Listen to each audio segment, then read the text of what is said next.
Menghapus jejak login akun Google kita di PC maupun laptop yang juga digunakan oleh orang lain, alias perangkatnya bukan milik kita pribadi, sangat penting untuk menjaga keamanan akun kita agar tidak disalahgunakan oleh orang lain. Nah, caranya, setelah kita selesai logout,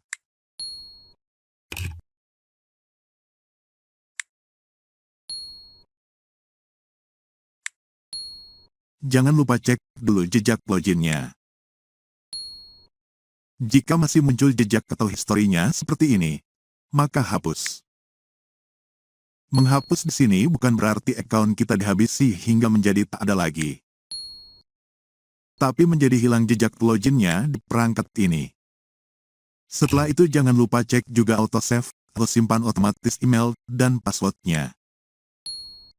Siapa tahu fitur autosave-nya aktif ketika kita membuka akun kita.